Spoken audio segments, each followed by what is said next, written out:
श्रीमद् भागवत महापुराण चतुर्थ स्कंध 12वां अध्याय। इस अध्याय के अंतर्गत आज आप सुनेंगे ध्रुव जी को कुबेर का वरदान और विष्णुलोक की प्राप्ति। श्री मैत्रेय जी कहते हैं, हे विदुर जी, ध्रुव का क्रोध शांत हो गया है और वे यक्षों के वध से निवृत्त हो गए हैं। यह जानकर भगवान कुबेर वहां आए। उस समय यक्ष, चारण और कुबेर लोग, किन्नर लोग उनकी स्तुति कर रहे थे। उन्हें देखते ही ध्रुव जी हाथ जोड़कर खड़े हो गए। तब कुबेर ने कहा, श्री कुबेर जी बोले, शुद्ध हृदय क्षत्रिय कुमार, तुमने अपने दादा के उपदेश से ऐसा दुस्त्यज्य और त्याग दिया। इससे मैं तुम पर बहुत प्रसन्न हूं। वास्तव में न तुमने यक्षों को मारा है और न यक्षों ने तुम्हारे भाई को। समस्त जीवों की उत्पत्ति और विनाश का कारण तो एकमात्र काल ही है। यह मैं तू आदि मिथ्या बुद्धि तो जीव को अज्ञानवश स्वप्न के समान शरीर आदि को ही आत्मा मानने से उत्पन्न होती है। इसी से मनुष्य को बंधन एवं दुख आदि विपरीत अवस्थाओं की प्राप्ति होती है। हे ध्रुव, अब तुम जाओ, भगवान तुम्हारा मंगल करें। तुम संसार पास से मुक्त होने के लिए सब जीवों के समदृष्टि रख करके सर्वभूतात्मा भगवान श्री हरि का भजन करो। वे संसार पास का छेदन करने वाले हैं तथा संसार की उत्पत्ति आदि के लिए अपनी त्रिगुणात्मिका का माया शक्ति से युक्त होकर भी वास्तव में उनसे रहित हैं। उनके चरण कमल ही सबके लिए भजन करने योग्य हैं। हे प्रियवर, तुमने सुना है, तुम सर्वदा भगवान कमलनाथ के चरण कमलों के समीप रहने वाले हो, इसलिए तुम अवश्य ही वर पाने योग्य हो।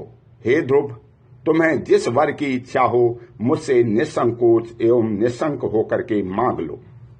श्री मैत्रेय जी कहते हैं, हे विदुर जी, यक्षराज कुबेर ने जब इस प्रकार वर मांगने के लिए आग्रह किया, तब महाभागवत महामति ध्रुव जी ने उनसे यही मांगा कि मुझे श्रीहरि की अखंड स्मृति बनी रहे, जिससे मनुष्य सहज ही दुस्तर संसार सागर को पार कर जाता है। इड़बिंदा के पुत्र कुबेर जी ने बड़े प्रसन्न मन से उन्हें भगवत स्मृति प्रदान की। फिर उनके देखते ही देखते वे अंतर्ध्यान हो गए। इसके पश्चात ध्रुव जी भी अपनी राजधानी को लौट आए।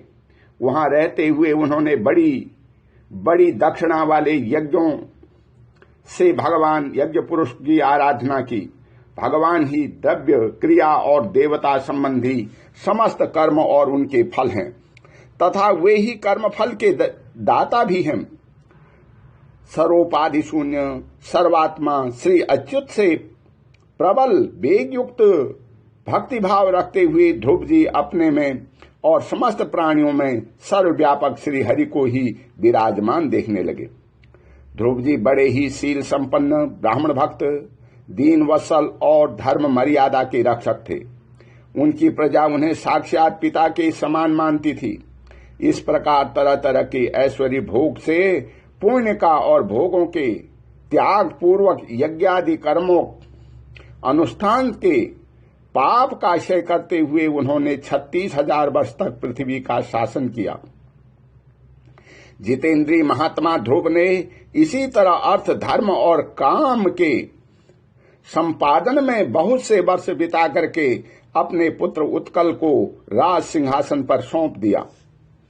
इस संपूर्ण दृश्य प्रपंच को अविद्या रचित स्वप्न और गंधर्व नगर के समान माया से अपने में ही कल्पित मानकर और यह समझकर कि शरीर, स्त्री, पुत्र, मित्र, सेना, भरा पूरा खजाना, जनाने महल, सुरम्य विहार भूमि, समुद्र पर्यंत भूमंडल का राज्य, ये सभी काल के गाल में पड़े हुए हैं। वे बद्रिकाश्रम को चले गए। वहां उन्होंने पवित्र जल में स्नान कर इंद्रियों को विशुद्ध शांत किया। फिर शिथिर आसन में बैठ करके प्राणायाम द्वारा वायु को वश में किया। तदंतर मन के द्वारा इंद्रियों को बाह्य विषयों से हटा करके मन को भगवान के स्थूल विराट स्वरूप में स्थिर कर दिया। उसी विराट स्वरूप का चिंतन करते करते वे अंत में ध्याता और ध्येय के भेद से शून्य निर्विकल्प समाधि में लीन हो गए और उस अवस्था में विराट स्वरूप का भी परित्याग कर दिया। इस प्रकार भगवान श्री हरि के प्रति निरंतर भक्ति भाव का प्रवाह चलते रहने से उनके नेत्रों में बार बार आनंदाश्रुओं की बाढ़ सी आ गई थी। इससे उनका हृदय द्रवीभूत हो गया और शरीर में रोमांच हो आया। फिर देहाभिमान गलित हो जाने से उन्हें मैं ध्रुव हूं इसकी स्मृति भी न रही।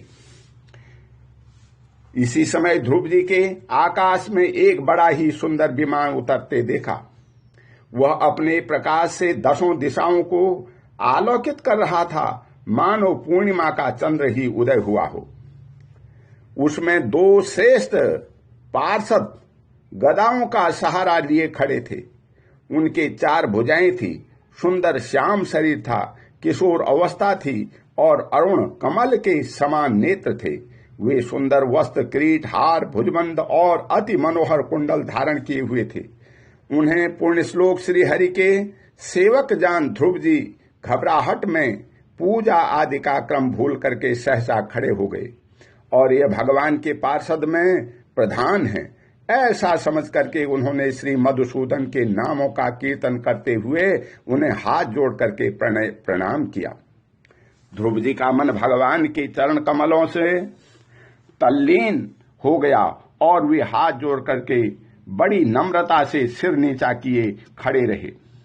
तब श्री हरि के प्रिय पार्षद सुनंद और नंद ने उनके पास जाकर के मुस्कुराते हुए कहा। सुनंद और नंद कहने लगे, हे राजन, आपका कल्याण हो। आप सावधान होकर के हमारी बात सुनिए। आपने 5 वर्ष की अवस्था में ही तपस्या करके सर्वेश्वर भगवान को प्रसन्न कर लिया था। हम उन्हीं निखिल जगत नियंता सांगपाणी भगवान विष्णु के सेवक हैं और आपको भगवान के धाम में ले जाने के लिए यहाँ आए हैं। आपने अपनी भक्ति के प्रभाव से विष्णु लोक का अधिकार प्राप्त किया है, जो औरों के लिए बड़ा दुर्लभ है।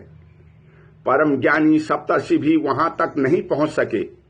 वे नीचे से केवल उसे देखते रहते हैं।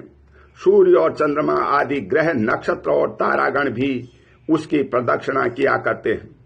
चलिए, आप उसी विष्णु धाम में निवास कीजिए। हे प्रियवर, आज तक आपके पूर्वज तथा और कोई भी उन पद पर नहीं पहुंच पाया है। भगवान विष्णु का यह परम धाम सारे संसार का वंदनीय है। आज वहां चल करके विराजमान हो। हे आयुष्मान, यह श्रेष्ठ विमान पूर्ण श्लोक शिखामणि श्री हरि ने आपके लिए ही भेजा है। आप इस पर चढ़ने योग्य हैं। श्री मैत्रेय जी कहते हैं, भगवान के प्रमुख पार्षदों के ये अमृतमय वचन सुन करके परम भगवान ध्रुव जी ने स्नान किया। फिर संध्या बंदन आदि नित्य कर्म से निवृत्त हो मांगलिक अलंकार आदि धारण किए। बद्रिकाश्रम में रहने वाले मुनियों को प्रणाम करके उनका आशीर्वाद लिया।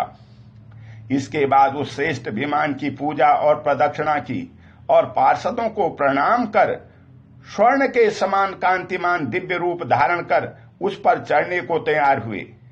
इतने में ही ध्रुव जी ने देखा कि काल मूर्तिमान होकर के उनके सामने खड़ा है। तब वे मृत्यु के सिर पर पैर रख करके उस समय अद्भुत विमान पर चढ़ गए। उस समय आकाश में दंदुबी, मृदंग और ढोल बाजे आदि बजने लगे। श्रेष्ठ गंधर्व गान करने लगे और फूलों की वर्षा होने लगी। विमान पर बैठ करके ध्रुव जी ज्यों ही भगवान के धाम को जाने के लिए तैयार हुए, त्यों ही उन्हें अपनी माता सुनीति का स्मरण हो आया। वे सोचने लगे, क्या मैं बेचारी माता को छोड़ करके अकेला ही दुर्लभ वैकुंठ धाम को जाऊंगा?